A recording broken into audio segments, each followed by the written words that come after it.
Hi, welcome to a virtual orientation of your 334 RBTS Eagle by Jayco. We're going to start our orientation on the outside and we're going to begin at the front. First thing I'll make note of is the port to allow entrance for your manual crank for your spare tire, which is located under the front. And also under the front, we'll show you your stabilization jacks. Here, these operate together, the front and back, so the front two sides will operate together. You will extend them now. I'm not going to extend them all the way, but I want to show you. You put these down, that'll help stabilize. Now what will happen is you can see now that the far side is moving a little bit faster or further than the other. Don't fret if you see that happening, one side's moving, the other side's not. Once that one side hits the ground or makes contact with your blocking, then the other side will start to move until it makes contact as well. So these are electric, and we have a switch on the door side, both the front and back, that will control your jacks front and back. We'll take a look at your front storage compartment. Your running lights at the front. There's one on either side, and it can be operated by a switch that is located right up under here. Hard to find, hard to see. If you don't know what's there, you probably would never find it. So, as you can see here, we have a safety switch, a breakaway switch. The loop end here is connected to your tow vehicle. In the event that your tow vehicle is separated from your RV, this pin here will be pulled from the breakaway switch, engaging your trailer brakes, thus stopping your trailer from moving any forward momentum. Now, I will say, I have seen in a couple of occasions that during a hookup, that pin is partially pulled. If you happen to kind of trip or grab this cable a little bit, or it gets pulled more than intended, and it can engage the trailer brakes. So if you just did a hitch up and you go to move and feels like the brakes are on, maybe just take a second to come back and to make sure this pin is fully inserted. So now that we're along the front, let's take a look at your propane system. Now normally you'd be used to seeing your bottles riding out on front, probably about where the battery storage is.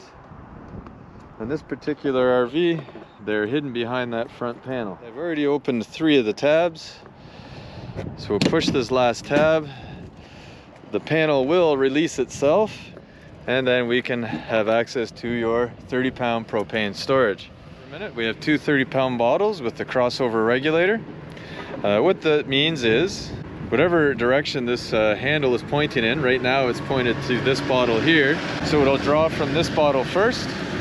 When this bottle drops between a predetermined amount of pressure, it will automatically cross over and draw propane from this bottle.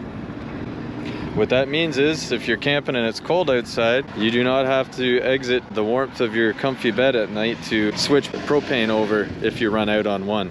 We already briefly touched on your battery storage at the front here. And just in front of that, we have your electric tongue jack. There is a loading light on the front to help with loading at night, and there is also a switch here to operate the up and down function. Now on the top here, you will notice that there is a little leveling system to indicate whether the trailer is sitting level.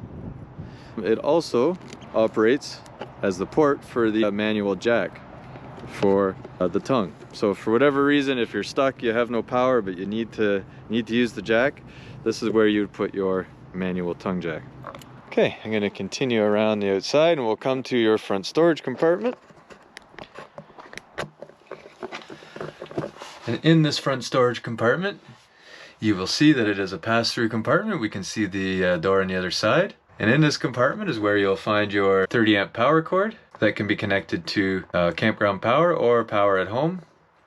Now, usually, most of us at home don't have a 30 amp outlet or receptacle on the outside of our home. So we have also provided you with a conversion block to convert the plug-in to a 15 amp plug-in. That way you can plug it in your driveway at home and run a few of the appliances. You won't be able to run the air conditioner or anything, but you will be able to run your fridge and some smaller stuff like that. Also in the storage compartment, we have a manual crank for your spare tire. We have a manual crank for your stabilization jacks, and we have a manual crank for your tongue jack. As we continue along the outside of the trailer, we will come to your black tank flush. This is the inlet for your black tank flushing. This is where you would connect your garden hose in order to help flush out your black tank. Just looking for your tank valve. We have your black tank output as well as the valve handles. This is a bit of a crawl under the slide here. Your valve handles for your black and gray water tanks are located here. Sometimes you do have to take a look for these valve handles. They're not always in the easiest location to locate. So a tip I would say is maybe locate the valve handles and figure out if they need to be opened before you open your slide all the way, if possible. And we'll continue around the outside. The next thing we'll come to is the cable satellite TV outlet and the main cable or satellite TV input for your RV. Below there, we have your 30 amp power hookup. This is where you would plug in the cord that I showed you earlier, that you would then plug the other end into your campground power or power at home. We'll continue along the outside. We'll come to the outside access point for your hot water heater. Now your hot water heater has a couple things of note, one being your drain plug. So we have your drain plug. We go in here. If you ever need to winterize or remove the water from the tank, obviously you would take the drain plug out. However, before you do that, always make sure you open the pressure relief valve. That will relieve the built up pressure in the tank, and then this won't come shooting at you like a rocket. Right next door here we have an outdoor shower, pretty self-explanatory. We have your freshwater or potable water tank fill input here. This is where you would basically put your garden hose to fill up the freshwater tank if you were going to be camping somewhere that didn't have a water hookup. And right next to that is your city water connection. This is where you would put the garden hose if there was a water hookup at either your house or any campground that you're staying at. This is where you would attach the garden hose, and it will pressurize the water system of the trailer so that you can use it much like you would the water in your home. We'll come around almost full circle here. I had mentioned at the front we have the switching for your power stabilization jacks. Here's the one for the jacks at the rear of the trailer. We have an outdoor kitchen with cable and 120 volt power hookup, and we have an outdoor barbecue or cooktop. Now to use the outdoor cooktop, it's important to use this quick connect propane line hose, and we would connect it to here on the barbecue side, and if you go right below here we will note the other side. So you connect the other end of the quick connect propane here, and that way the cooktop can be used with the onboard propane system. At the moment this valve is in the closed position. To use the appliance you would have to switch the valve to this position, thus opening it. I'm going to take a quick look here. We have an output for cable or satellite, so you can watch your cable or satellite on the underneath your awning here. And we also have the 120 power that is GFCI'd, as well as the power supply in the outdoor kitchen, it is also GFCI'd. So if you're without power at either these positions or some plugs inside the RV, I would go in and check the unit GFCI. It may need to be reset. As we pan to the right here, we'll take a look at the outdoor venting or access to your refrigerator. This does act as a vent. Airflow is needed to pass through here, so it's important that this remains unobstructed at all times, otherwise your refrigerator may not function properly. Before we head inside, I want to make one final note of speakers underneath your awning. They can be used with the stereo inside the unit. Let's make our way inside and we'll see what kind of features we have to discuss in here. So first thing through the door, we'll swing back and look down, and we'll make note of the unit fire extinguisher. Very good placement right inside the door, so if you're cooking outside or inside, you have easy and quick access to it. If we go just a little bit to our left, you will see your carbon monoxide propane detector. What this will do, make sure the system is functioning properly. There is a button on the front that you can press. I recommend checking it whenever you change the batteries in your smoke detector. And for those, I recommend you change them every 6 months during daylight savings time. It's just easiest to remember. So when you press this button to test it, you'll hear a series of loud beeps. This light will flash or change colors. They're all a little different. But then it'll come back to a solid green light like you see, and that will tell you that it is functioning properly. Here and just inside the door, you'll notice we have a 12-volt connection point, as well as access to all the main switches for your slides, awning, interior lights, awning light, and your indication panel for your battery, fresh, black, gray, and gray water tanks. Here we'll also find switching for your water pump and your water heater on gas and electric. We will note that we have a remote that you can use while walking around outside of the RV to operate your slides and all of that and your awning. If we just continue to our right, we will see your refrigerator. This refrigerator is optimized to run on gas or electricity. In the auto position, it will run from either, but it will automatically select electricity if it is present and only use the gas one if there's an interruption in the electricity supply. If you switch to the gas position, it will only light on gas, and this light at the bottom here, it will light up and flash if the fridge does not light properly on the propane. A couple of easy reasons for that. One could be that you're in a hurry and didn't open the valves on the propane bottles on the front of the trailer. Or it could be that the propane system hasn't built up enough pressure in the gas lines yet. So turning it off, giving it a minute, and then going out making sure the valves are open on the propane bottles, and then coming back in and trying to light it again. Come over here, and we're going to take a look at your range top and your oven. Now, this range top and oven does come with an automatic sparker. However, the sparker only works to operate or ignite the 3 range top burners. In order to do so, you'll turn to the light position and then turn the sparker knob until it lights. If it doesn't light right away, I would turn the gas off, open the door, open the windows, let it clear out a bit. Same thing with the fridge. It is possible that there just was not enough pressure in the system to light, so sometimes it's just a matter of building up pressure.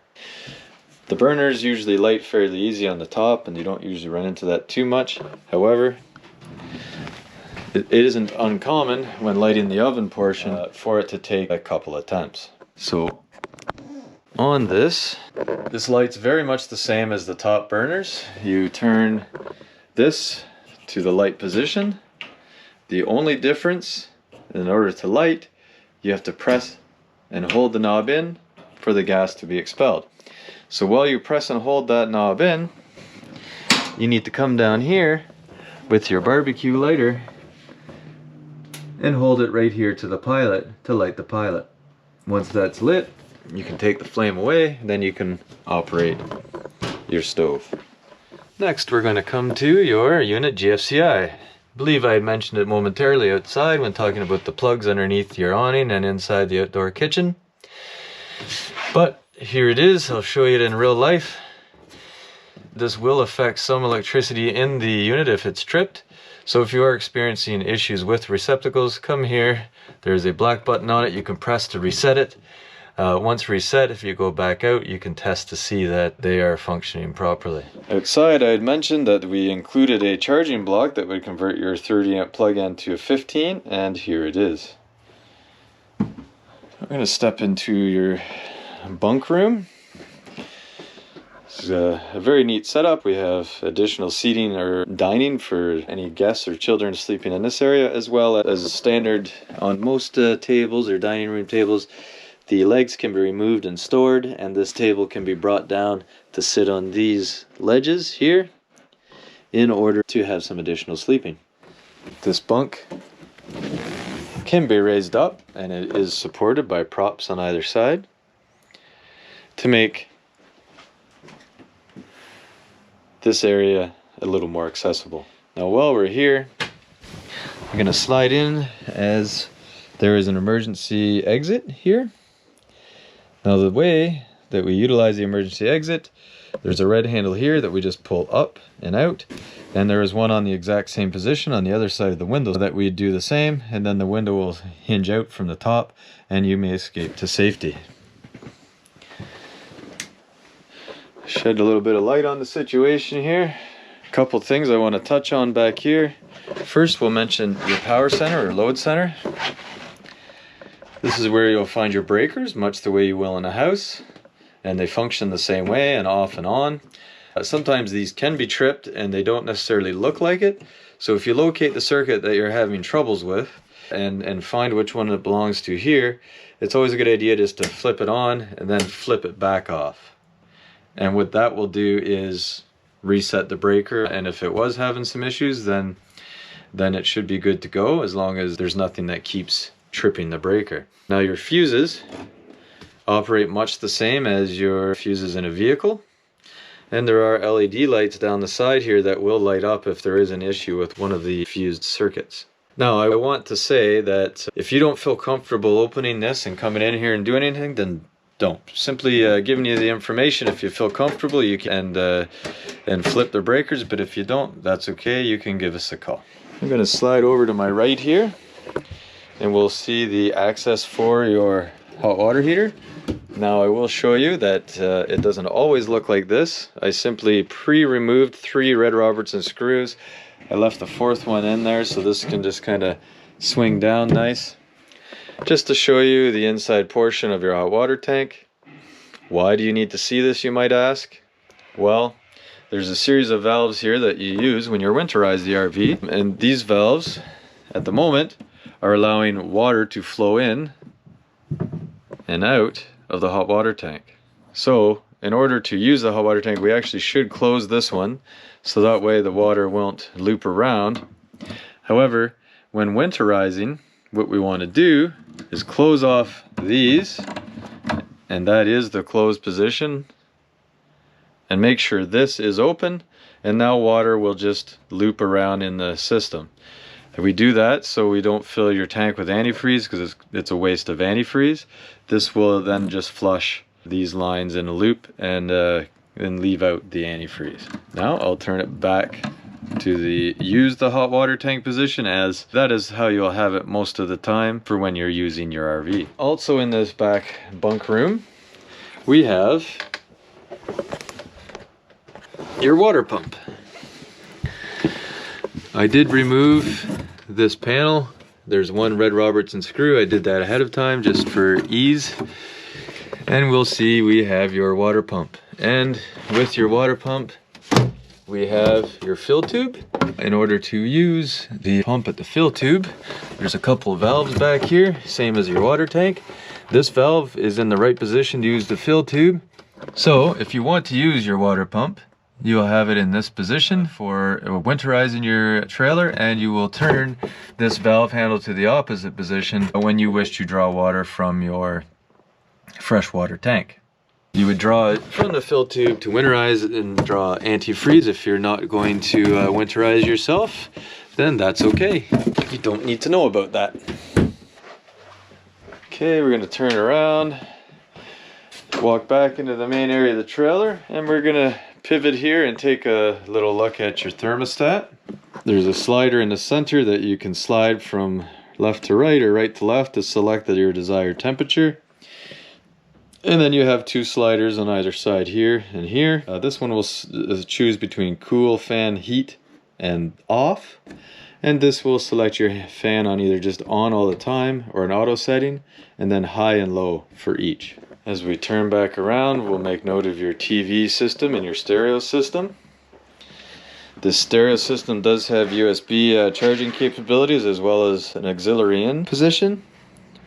You're also able to play DVDs as well. The other feature that this stereo does have is the 3 zones. And what that means is you can play or not play your radio or any sound that's coming from your radio or stereo in any of the 3 zones. So zone A and B are inside the RV. Zone C will put sound to the speakers on the outside under the awning that I showed you previously. You can have all zones working together or any of the zones working independently. We'll step into your bathroom. Nice large corner shower. You will notice, as I did speak about your Gfci plugs, this has a sticker on it to indicate that it is Gfci'd. So if this is, for whatever reason, doesn't have power, I would definitely go and take a look at the Gfci and see if it needs to be reset. Alright, as we make our way into the bedroom, we'll point out your underbed storage supported by a prop. You also do have access to your front pass-through storage. Front bedroom also has an emergency exit. This emergency exit functions much the same as the other, where you have to remove the screen before you're able to fully unlock the window. So make sure you remove the screen, then you can open both handles and the window hinges from the top and you can escape to safety. Also in here we'll have a mounting position right here for a TV, wall mount bracket system, as well as already installed 120 volt power and output for your cable or satellite TV. As we make our way back, the last thing I want to speak of is your AC unit. There are baffles located along the outer edge of this AC unit, and what these baffles do is help direct the air. If all the baffles are open, then the majority of the air will be directed out into the main area of the trailer here. However, with the baffles closed, it will direct the air to these ports located throughout the trailer. Well, that was a lot of information. We covered quite a bit. Having said that, I'm sure that there's something that I've missed, and if I have, I apologize. If it's in something that is important to you, don't hesitate to give us a call, and we'll do our best to give you the information you need to enjoy your new RV. Thank you.